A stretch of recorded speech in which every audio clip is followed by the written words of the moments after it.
जो बिल लाए हैं वो किसानों को मदद करने के लिए नहीं, कॉरपोरेट सेक्टर को मदद करने के लिए, बड़े बड़े उद्योगपति को मदद करने के लिए ये बिल लाए हैं, जिससे कि किसानों की जो न्यूनतम मूल्य जो मिलता है, जो मिनिमम सपोर्ट प्राइस जो मिलता है, आज वो खतरे में है। किसानों को जो एपीएमसी के द्वारा हमारे विभिन्न जो हमारे राज्य हैं, पंजाब हरियाणा में, जो वहाँ पे जाके जो किसानों को जो अपने जो खेत पे जो वो मजदूरी करता है उसका जो मूल्य मिलता है, आज वो खतरे में है। और क्यों? क्योंकि पहले दिन से ही इस सरकार की मंशा रही है कि किसानों के जमीनों को कैसे हड़प के बड़े बड़े उद्योगों को लाभ दे, चाहे वो पहले पिछले सत्र में भूमि अधिग्रहण बिल का द्वारा हो या आज इस 3 बिल के द्वारा जो किसानों के साथ जुड़े हुए हैं, एसेंशियल कमोडिटीज वेयर हाउसिंग के साथ जुड़े हुए हैं। मंत्री महोदय ने खुद अपनी बातों में कहा कि कहीं न कहीं ये तीनों बिल जुड़े हुए हैं, और यही बात बार बार कांग्रेस के दल हम उठा रहे हैं कि ये तीनों बिल आप एक ही नजरिए से देखें, ये जुड़े हुए हैं किसानों के अधिकारों पे, किसानों के आमदनी पे, किसानों के इनकम पे ये एक प्रहार है, और इसलिए हम इसका घोर विरोध कर रहे हैं। कई हमारे प्रजाओं के मुख्यमंत्री ने चिट्ठी के द्वारा इस बिल का विरोध भी किया है। आज हमने इस कांग्रेस के हमारे दल के नेता, दल के और अन्य हमारे सदस्यगण ने इस बिल का विरोध किया। जवाब में मंत्री महोदय कहते हैं कि ये बिल किसानों को आजादी देता है। झूठ, सरासर झूठ। ये बिल किसानों को आजादी नहीं देता, ये बिल आजादी देता है कॉर्पोरेट जगत को कि वो किस प्रकार से किसानों को एक्सप्लॉइट करे, किसानों को एमएसपी से कम उनको दर में रखे, उनको प्राइस दे। तो इसका हम विरोध करते रहेंगे और आने वाले हमारे लोकसभा और राज्यसभा के सत्र में भी इसका हम विरोध करेंगे। दूसरी बात, आज हमने कांग्रेस की तरफ से ये बात रखा कि आज भारत की सीमा सुरक्षा के साथ हम सभी चिंतित हैं और पार्लियामेंट का पहला दिन आज है। देश के लोग आज पार्लियामेंट की तरफ देख रहे हैं।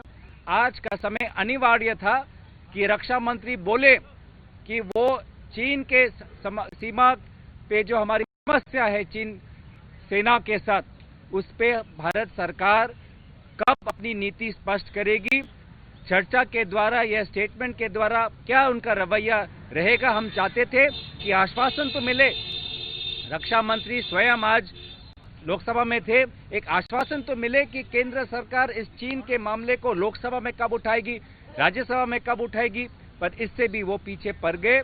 इस छोटी सी बात का भी उन्होंने स्पष्टीकरण देना जरूरी नहीं समझा।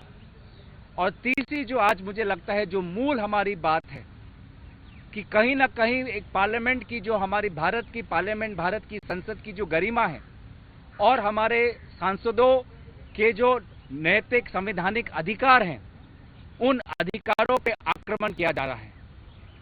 क्योंकि प्रश्नकाल आज ऐतिहासिक रूप से आज प्रश्नकाल को जिस एक मुझे लगता है कि एक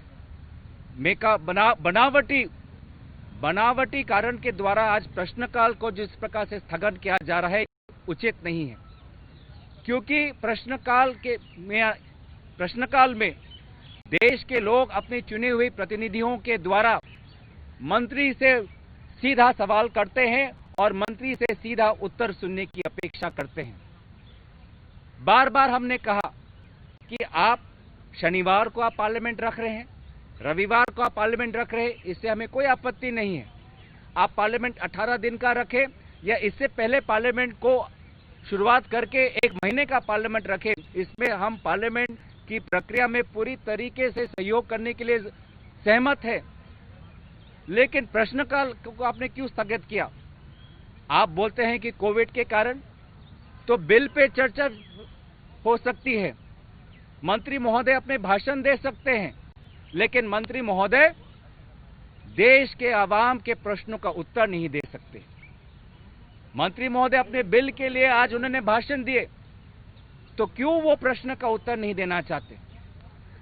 उन्होंने कहा कि लिखित में वो प्रश्नों के उत्तर लिखित में देंगे, लेकिन हम सभी को पता है कि ये जो लिखित उत्तर उनके अफसरों से आता है।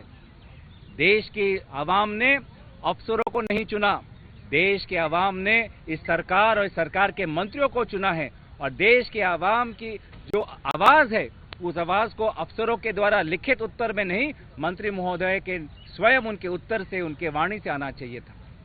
तो कहीं ना कहीं चाहे वो बिल के द्वारा हो, चाहे वो प्रश्नकाल को स्थगन करने के द्वारा हो, या 0 आवर को कम करके आधे घंटे का करके इस प्रक्रिया के द्वारा हो, एक ही मंशा दिख रही है कि संकट के समय ये सरकार देश के लोगों के अधिकारों को कम कर रही है, कमजोर कर रही है, और पूरे सत्ता को कैसे और केंद्रीकरण कर पाए, सत्ता और अपने हाथ में कैसे ले पाए, लेजिस्लेटिव की सत्ता, लेजिस्लेटिव की अधिकार, पार्लियामेंट की गरिमा, सांसदों के अधिकार को कैसे कमजोर करके और वो सत्ता हड़प सकते हैं, इसी के मंशा के साथ आज का ये पार्लियामेंट सत्र शुरुआत हुआ है।